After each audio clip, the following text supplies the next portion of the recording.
Have you listened to episode 37? Well, why not? Download it and listen to it after this episode.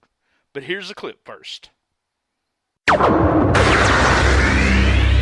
and Eddie Guerrero to the show from the airport. So Angel was like all over the place, all over the East Coast, Northeast Indies, and was just as famous as any one of the guys. But yeah, that photo is a lot of fun. We had so much fun at those shows, and I think, didn't we go to Ribbits, Cornette's place in like Philly afterwards? The show was in Jersey near Deptford, but we went to Cornette's place where they had the Funyun rings, and then there was some kind of a non-alcoholic strawberry drink that Jim Cornette and Bobby Eaton loved at that place. So, but Angel, we laugh about her and her gimmick. You're right. Her sister was beautiful. She was a beautiful girl. Her mother was beautiful. Those people were just so sweet to me. All three of them, her especially, she was just the sweetest thing, and had a really good time back. When we took that photo, you would think someone she's never met. We met the first time and everything. Well, I had met her a couple times before that, but she just played right along, just a sweet girl. I actually talked to her years later on Facebook. She was there for a little bit. She had did some really, I want to say X-rated, but I guess they were X-rated. She did some S&M stuff. Yeah, right. With a paddle or something. So later on, she got into that, which I'm not judging her. I'm just saying that's where she took. And then the last time I talked to her, she was just 5, 4, 3, 2, 1, 0. Let's start the party. Welcome everyone to a new episode of Shootin the Shiznit. That's right, this is episode 56, live from STS Studios in St. Louis, Missouri. That's right, here on a Tuesday, the best little wrestling podcast in the business. That's right, we got a special episode today. It's kind of a double trouble, double feature kind of thing where we're going to bring on a wrestler from the USWA days, Perry Action Jackson, who was on the road. I was on the road with Perry for a couple weekends in a summer in 1990, and we talk a little bit about that. We just had Perry on for about 16 minutes, so then I brought my old buddy John McAdam on. That's right, John McAdam comes on after that, and we talk Bill Apter, and we just talk wrestling. So I hope you enjoy this episode. I want to thank Bob McGee at Pro Wrestlers Between the Sheets, Gene Jackson at Locals to Legends. You can get our Twitter just keeps going up, and I appreciate it every month, at Comic Book Mark BT. If this is the first time you're listening to Shootin the Shiznit, go there. Also, you can listen to all the episodes on Facebook/Shootin the Shiznit or stspod.club. We also have a Cool Kids Wrestling and MMA Talk Facebook group. You can join that Facebook group. You got about 3 questions you got to answer, and if you're an ass, we'll kick you out. You can listen to us on iTunes, Stitcher, Player FM, Pod Paradise, Spreaker, and I want to give a really quick shout out to my buddies over there at Suplex City Limits, JoJo at Creative Control, keeping it 100 with Conan and the crew, and a new non-wrestling podcast that I just absolutely love, Who's Right podcast. That's right. And also, I want to do a shout-out. We had Conrad Thompson earlier this month, Something to Wrestle with Bruce Pritchard, the Jeff Jarrett episode. You got to go. Download it right now. Listen to it. I know it's 4 hours, and I try to do 30 to 45 minutes here, but go listen to it. Great episode. No further ado. So let's go to the episode now.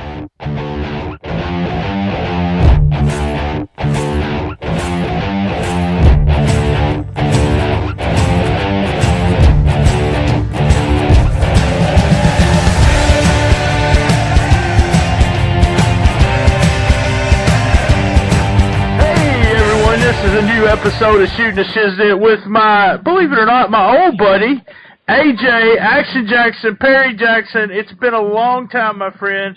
I want to bring him on through to the group from the green room. Action Jackson, how's it going tonight? Oh, it's going pretty good, brother. How y'all doing out there? I think everyone will be surprised. Me and you've been knowing each other for a long time and hadn't talked in a long time. Actually made a connection there on Facebook. But I want to refresh everyone. There's a guy in the Memphis area going as Action Jackson too, but that's not the Action Jackson we're talking to. We're talking about the original Action Jackson.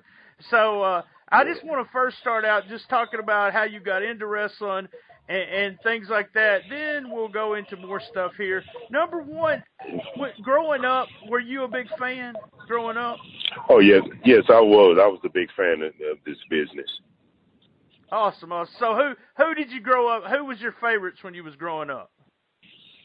Butch Reed was my favorite. You know, he trained me and stuff. You know, we real good friends. You know. Awesome. So Butch Reed was the one that first trained you. See, I didn't even know that. Yeah. So, yeah. And you started in Texas when you first started? Yeah, I started right there. I was in Atlanta, Georgia. You know, Dusty Rhodes and Magna TA. You know, the Road Warriors and all them, and Sam Houston and Jake the Snake. So you were working on Georgia Championship Wrestling down there? Yeah, I was doing it down there too. Well, I don't even remember that. Well, I don't. The time when we first started talking, it was I guess it was in 89, 90. You were in Memphis at the time with it was me, you, Dutch, and I think known as the Undertaker now, but we always called him Master of Pain or Mark. So yeah, that was him and stuff. Yeah. And you were I was watching some TV shows, and you were tagging with Travis at the time, and you guys were tag team champions. Yeah, we was tag team champions. Yeah. Travis bless his soul and stuff. How'd you like working with Billy Travis? Oh, I loved it. It was nice. I loved it and stuff. And you at the time was Robert Fuller booking at that time? Yeah, he was. And how was it working with Robert? Was he good to work for? I love him to death, man. I love him he was good people and stuff. Good deal. Now, see, here's a story that there's only very few people can confirm the story, but we talked about this before we got started. But I took photos of Mark the Undertaker there in the cemetery in Jonesboro. Do you remember that? Yeah, I remember that. He said, I asked why you didn't come, and they said you didn't want to be in a cemetery with the lights going down. Oh, yeah. Yeah. Yeah. And then I got some stuff here. When you guys were feuding with Wildside Chris Champion and Mark Starr, and all of a sudden we didn't see Action Jackson anymore. What happened during that time? I had a lot of stuff going on and stuff. I just wanted to go home, see the family and stuff, Right, and during that time working for Jarrett, everyone that I talked to, mainly they just complained about they just wasn't making enough money to live on. Yeah, that's true. It's true. He was right about it, but I was making money, Right. You were excited about being there and learning. And, this means something to you, and I hope everyone understands it, but you was always known as a good hand, someone that knew how to work and was able to work with everybody. I didn't ever see you, work somebody you didn't really, give them and they gave you kind of thing, but you was good at working everybody. I want you to tell Yes, I was. I want you to tell me about how you went to Puerto Rico and how was that set up for you to come down you came in as the original TNT, right? Yeah, I did. How was that all set up? Because Savio Vega was huge down there as TNT. So, but you it was.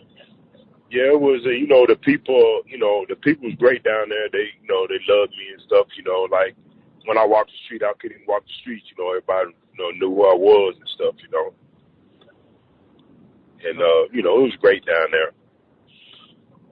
How did they come up with you being the original TNT? What was that angle all about? Because we look just like each other, that's why.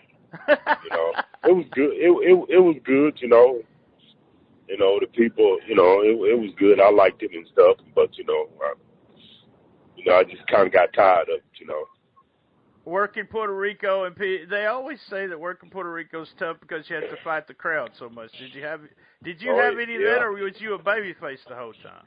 No, I had that, but people still love me though, and stuff. I wouldn't mind going back again, Well, that's awesome. I mean, Puerto Rico's a nice country with the beaches and everything, and it does have a bad reputation, but I knew you went down there and actually won the TV title down there. Now, what everyone considers the biggest break, or what you were actually doing as a big deal, was that you was on Global Wrestling Federation there on ESPN. Yeah, I was there. Yeah, I liked it there. It was a good time there, and stuff. So brought back the, people back there I liked and stuff, Well, you were with Iceman there as part of the tag team, the Blackbirds. How did you end up with Iceman? Oh, it was good. Everybody know who he was. We was popular in Texas, really all over and stuff. And they just liked us. Right. But I liked it and stuff.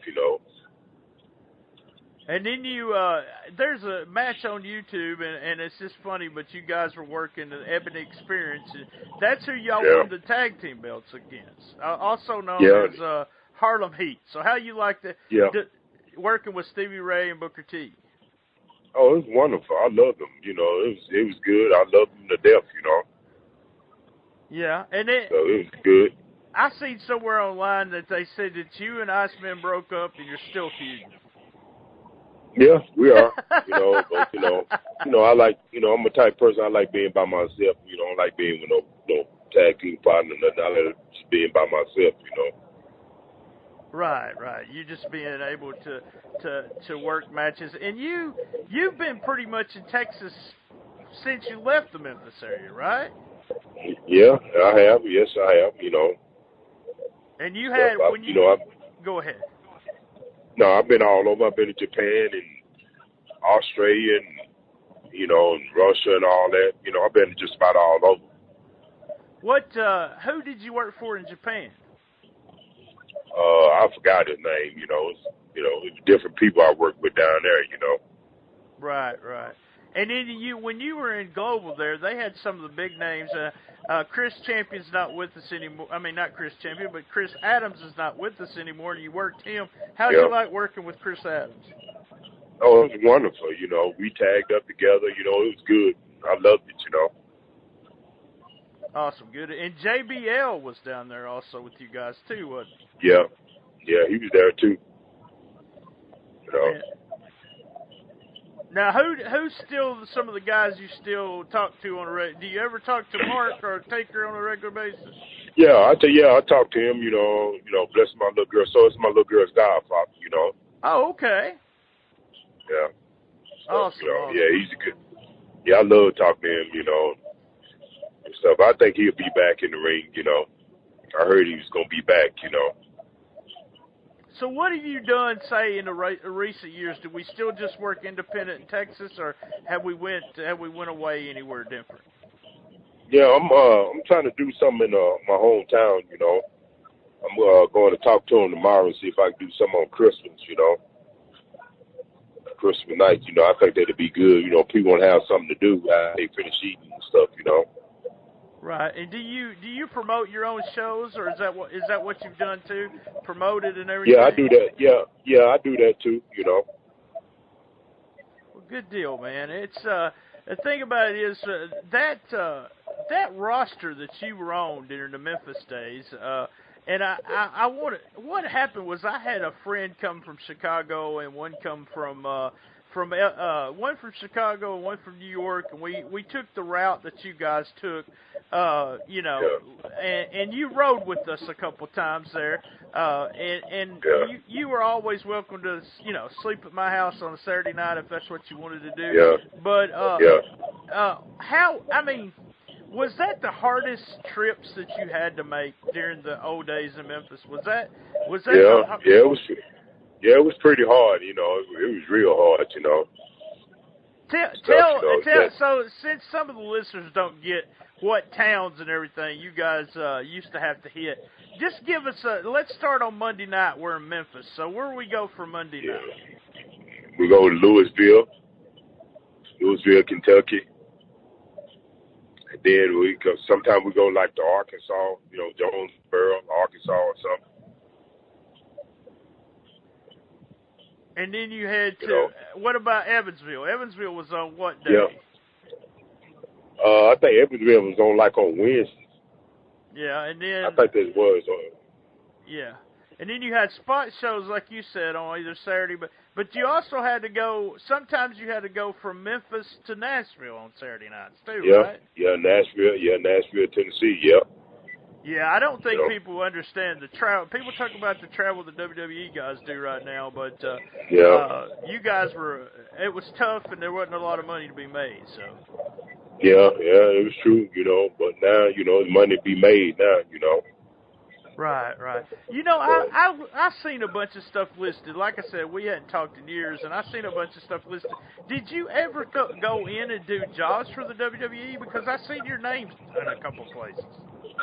Yeah, sometimes I did and sometimes I didn't, and stuff, Was that for when they were in your area, you would just go in and they would pay a certain amount for X amount of matches? Yeah.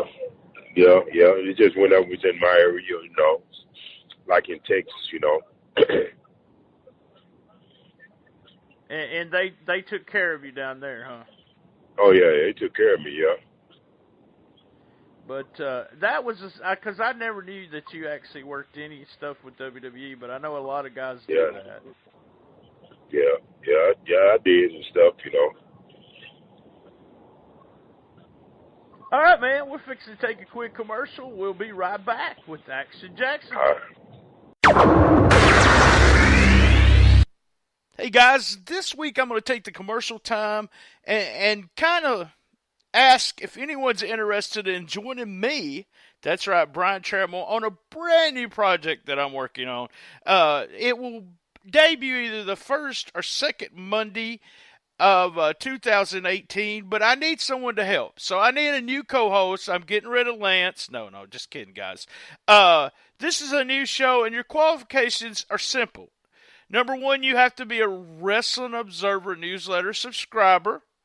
You have to be an online subscriber so that you get the issue either Wednesday or Thursday, and that you get it read before Sunday or before Monday. We'll record either Sunday night or we record Monday morning early. And so, if this sounds like you, go ahead and DM me there on Twitter, inbox me on Facebook, and let's see if we can get together and try to do this new project. I'm not saying anything else about it. I just want to try to grab me a co-host or two.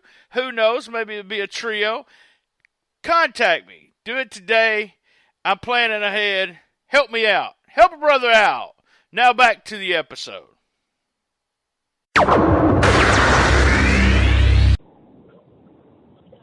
All right, we're back here with Action Jackson, Perry Jackson, AJ to his friends.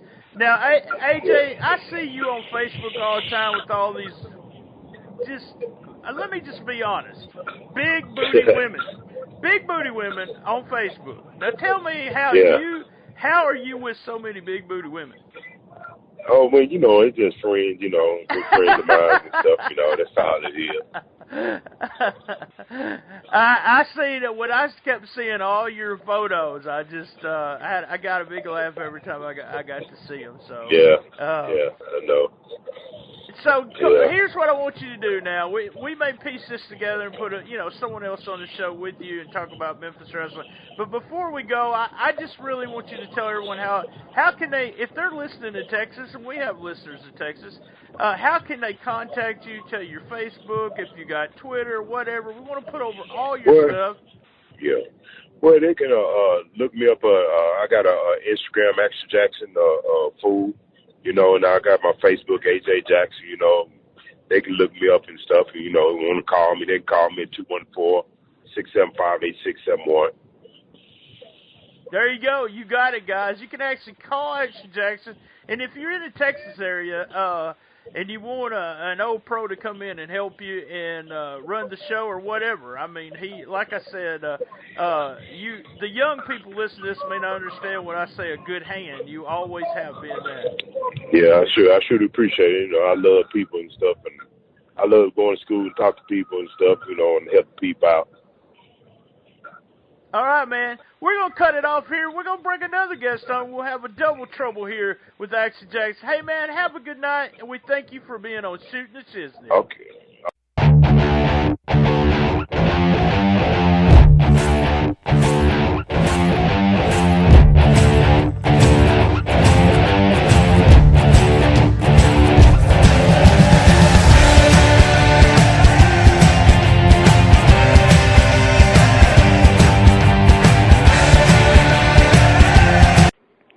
As you guys know, this is the Double Trouble episode, and I got my old buddy John McAdam on the line.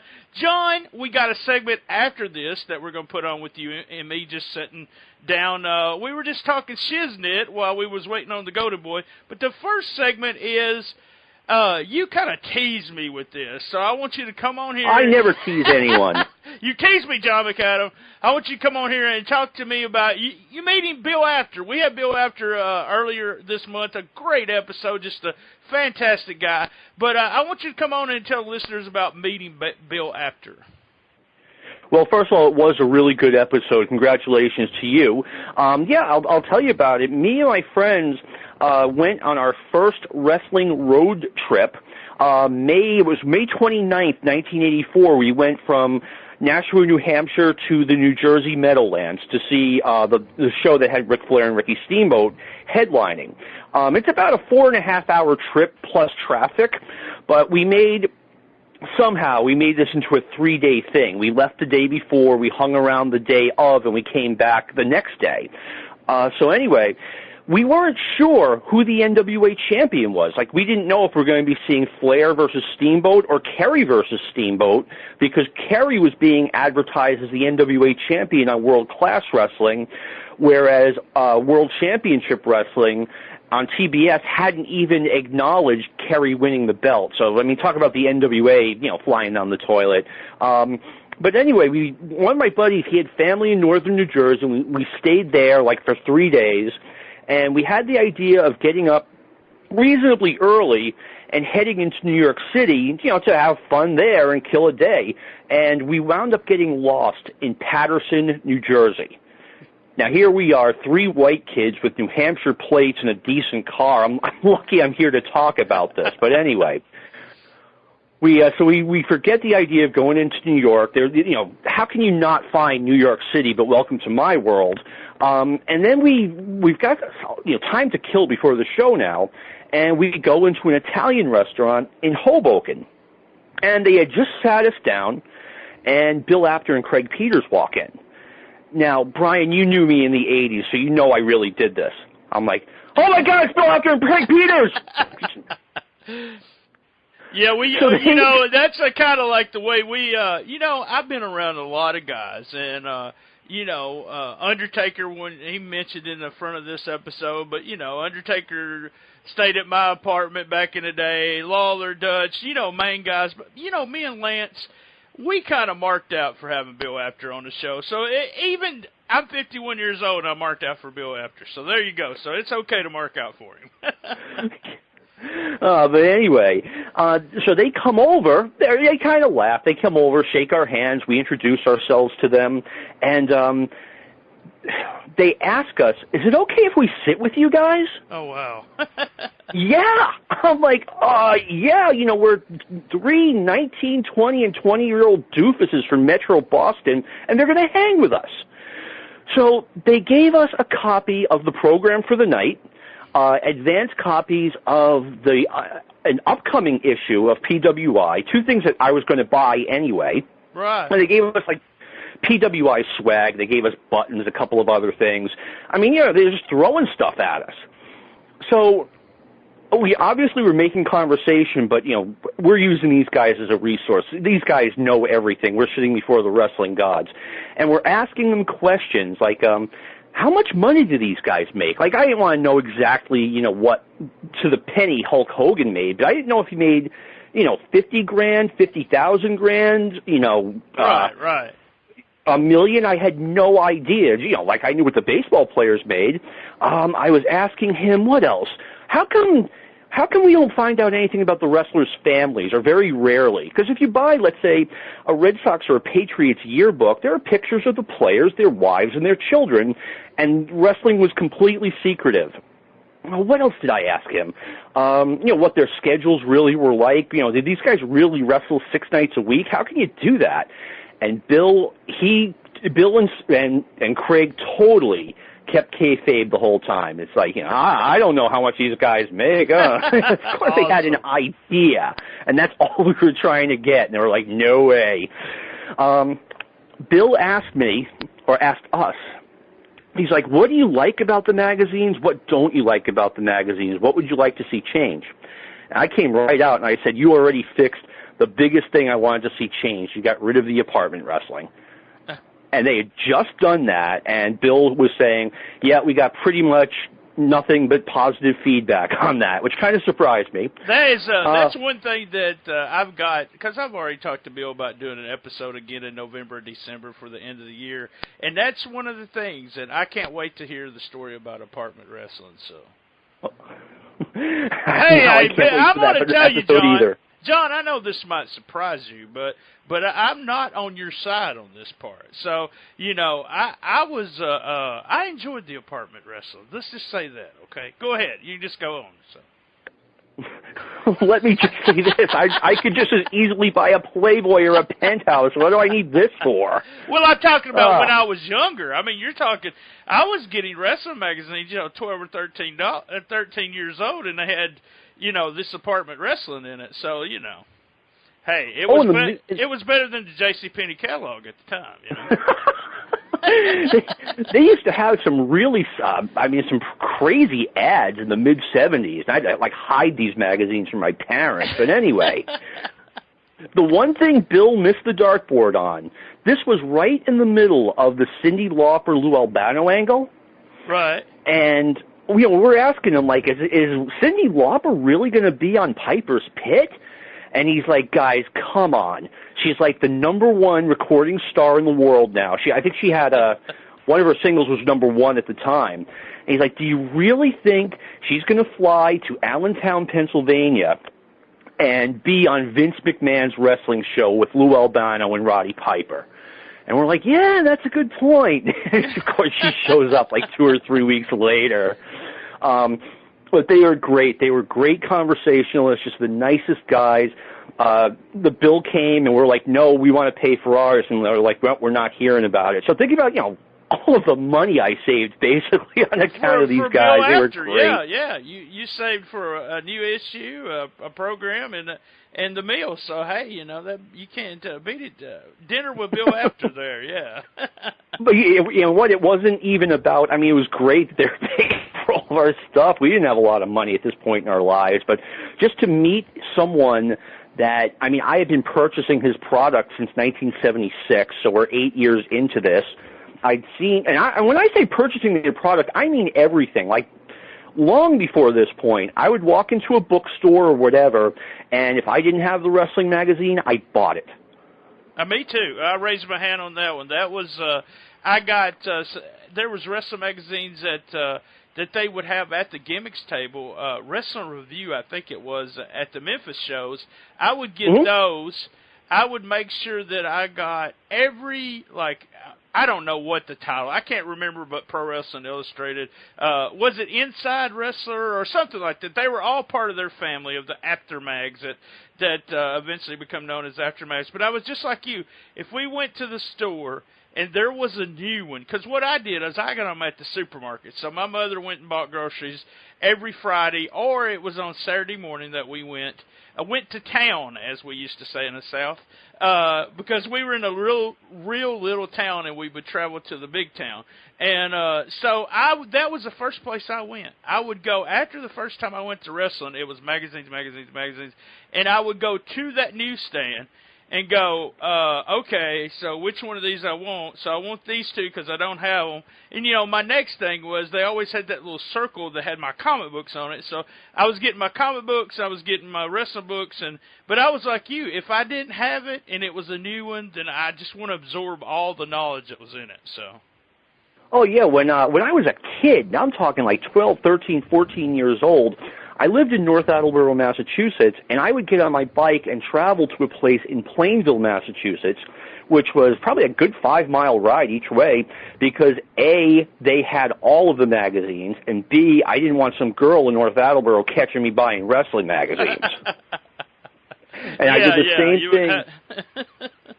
When my family moved to Nashua, as soon as I had a car, I would go to the next town over and buy these things. That sounds like you're buying Penthouse, Let's go over to the next town and buy a Penthouse. But no, we're getting wrestling magazines. So, yeah, I had, you couldn't even get rid of them. That's the thing. After the world got smart and there was the Internet, I had tons of the old wrestling magazines, and I try to eBay them. I've tried to do everything with them, and I don't know where they're at now, if you want to know the truth. But I had them in milk carts, so I had, I think, 4 or 5 milk carts full of wrestling magazines. So I did have what a collection, And then I got, at one point I got to where I was cutting pictures out and putting them in something. I don't know what I was doing because a bunch of the older magazines all had pictures cut out of them. So I don't know what. I guess I was making my own magazine. Hell, who knows? I would not cut up my magazines, man. That was sacrilege. When I got my first job as a lifeguard in 1979, my first paycheck. You know how they have you could order the back issues? Right. Yeah. I sent these guys $50 of 1979 money for 50 back issues, the ones that I didn't have. Awesome. That's got to be like the equivalent of maybe $175 today. Something like that, yeah. But that was it. I mean, that was where we got, and I talked to Bill about this, and in the I didn't even know how to pronounce these people's names. There was wrestlers that were on there that made me fans, and I'm going to bring him on and talk about, guys that like Otto Wantz. No one even knew who he was. And, he made him popular. He made people like that really popular just because of and he said that the wrestlers would grab the magazine and say, hey, how does these people know who I am? But it was because of the magazines. Bobby Heenan, God bless him because he just passed away, made a great point once. He's like, you can go to the arena and see some of the wrestlers, maybe 12, 14 of them, or you can buy a magazine and see all of them. And that's what it felt like. I was seeing everyone from everywhere. It was awesome. Yeah, I agree. That's a great comment. That's exactly, that was our, that was a big part of that comic books, I mean, that was why I went to the newsstand, a big, huge part of my childhood. Absolutely, man. Same here. A huge part of my childhood. When I first started getting the Observer, I'm like, well, I'm still getting the Apter magazines. This is like late 86, early 87, and I did that for a couple of years, and once you get that Observer in your hands, it's tough to read an Apter magazine. Sorry. It was, and what happened to me is that I think it was also not only Observer, everything happened to me all in 86. Like, I started getting the Observer, and I started trading tapes. So then when I was trading tapes and getting the Observer, then I didn't need the Aftermath because I was able to see all the guys. And hell, now I knew how to say Ted DiBiase, Exactly. So, all right, John. Hey, thanks for coming back on. And then we'll have a segment right here. We're going to have that little commercial bumper, as I call it. And then me and John's going to be talking again. All right. Thanks for having me on, Brian. I really appreciate it. It was fun. You too, John. That totally makes. You know what, though? The really good thing about the Cool Kids group, for 28 or 29 years, 27 or 28, like, I thought I was this weirdo who had the best time in Memphis in 1988 with a bunch of wrestling fans. It was one of the best weekends I've ever had. I'm like, who else is like this? That's crazy. Well, little did I know that at least 20 people who went there also say they had like one of the best weekends of their lives. It's it is. It's really odd. It's one of those things where, as a child, we had so much in common. And we were there was guys in my high school that were wrestling fans, but none of them was as crazy a wrestling fan as me. I always thought that. Because, I got all the magazines. I took pictures. I bought pictures from the gimmicks table. I went every Friday night that they had it, blah, blah, blah. And then when I met you guys, it was like, hey, all these guys are just as fucking crazy as me, And yeah. I mean, no one judged each other. It was all about, it was all about wrestling. It was about our fandom. And it's just really strange. And now, after so many years, it's like, that was a hell of a weekend. It was kind of an eye-opener for everybody, I think. Oh, for sure. I mean, we like I said, we had that. It's not even a fandom; it's an obsession almost. And like you, I mean, I wish I had grown up like in a better territory than the WWF. Even I realize that compared to pretty much anything else out there, WWF was terrible. But I mean, you get what you get, and yeah, starting in like early mid-1980, I would go to the Boston Garden every single month, and I missed one show from like mid-80 until, God, I want to say like middle of 85, then because there was a blizzard. Right. Yeah, we did. I told the story on one of the podcasts, or I did write it at one time. Wrestling was a escape for me and my mom. My dad was a weekend alcoholic, and that's what he did. From Friday to Saturday night at 2:00 in the morning, he was drunk. So Friday nights, my mother took me either to the movies or to wrestling. So my dad was never abusive, never anything, but and always gave us plenty of money to do what we wanted to do. But there you go. But he was in the bars from 6:00 on Friday night to to probably about 2 a.m. on Saturday. So it's just really a weird. You don't think about it until after. It was kind of a weird childhood, but wrestling was one of those things where it never bothered him because it was on Saturday morning where he was either still drunk and out doing something, or he was trying to sober up to get ready for the next drunk. So, and then it was, Friday nights as we always went to the spot show. So I got to see it. That's the thing that I think, people went to WWE, blah, blah, blah. But, I mean, my spot show was, I was 5 foot from the ring. Mm-hmm. And so I knew from probably starting out to seeing shows that it was a work. I didn't know how it was worked, but I knew it was worked. And I even got Joe LeDuc's blood on a picture, and that's pretty morbid, but but yeah, I think that was part of my learning is that being able to see them, not hit each other that bad or stuff like that it made me know it was a work. I just didn't know how they did it.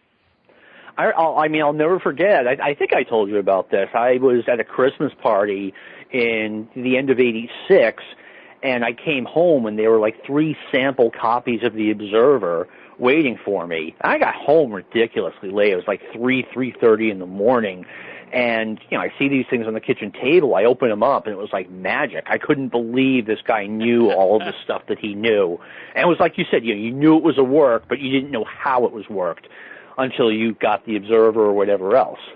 Right, and I believe my first Observer was, I believe it was the Christmas break of my senior year or the summer before my senior year. I don't know which one, but I remember going back to high school and just really thinking, everyone talked about wrestling because everyone watched it in the Memphis area, but knowing what was going on. And, it was like, I know something that no one else knows kind of thing. Mm-hmm. So it was like, yeah, and then you start, I don't know. I think every smart fan liked, certain wrestlers, all because of the work rate, and Meltzer did that. And then we all went back and said, hey, you know what? I like those guys just because they were that, them. And, yeah, and I totally went through that. Yeah, I did too. And then I went back, and one of the teams that I hated the most was because it was Demolition, because they were Road Warrior ripoffs. And I went back and watched them, and then, hell, they're one of the best teams ever, kind of, in my mind now. So, Yeah, they were an excellent team, and you're right. You know, the WWE. I mean, they were Road Warrior clones. They weren't the only ones. They were Road Warrior clones on the indie scene, but what can you say? You know, I'm surprised it took McMahon that long to put out a Road Warrior clone team. To be honest with you. I know, I've been kidding about this, but you know, if it was the old days, the Singh brothers would now be, you know, the Bollywood Bucks or something, you know. I mean, I came up, who did they bring? They brought somebody in, I was thinking, well, they should just call him the cleaner and give him some, you know, some blonde hair, and let's start using him as Kenny Omega, since it's going to take Kenny Omega and the Bucks so long to get there. But they would have done that. But, you know, they brought the Rockers in, they brought the Demolition, they didn't give a shit, really. I mean, I know that they have tried to bring the Young Bucks in, but the Young Bucks, yes, you know, they have their freedom. They can, you know, go to Japan when they want. They make their money. And the other thing is WWF is insistent that you're not going straight to the main roster. You're doing NXT first, and apparently they don't want to do that. They're saying they'll never do, but we'll see. Yeah, that, you know, me and the wife was talking about that last night because we were talking about the shirts at Hot Topic. And I said, it's going to get kind of little weird if they go and start negotiating, because they got so much money invested in that deal where they're making money, and they're making money on pro wrestling shirt, tees, and Cody's even said he makes more money now than he did, and his shit's covered. See, he gets his trans covered, his airplane, his hotel, and all that, where they don't do that on the main roster. Yeah, exactly.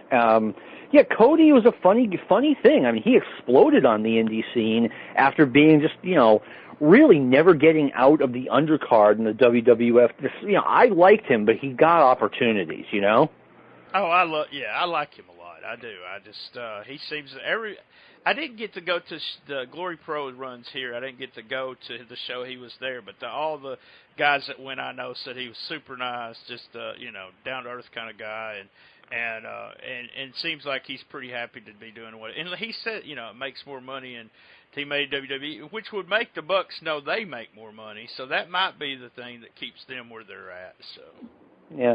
Hey, listen, I'm all right, let's do it, man. It was good. Hey, guys, I want to thank everyone for joining me and John McAdam for another sit down here on Shootin the Shiznit.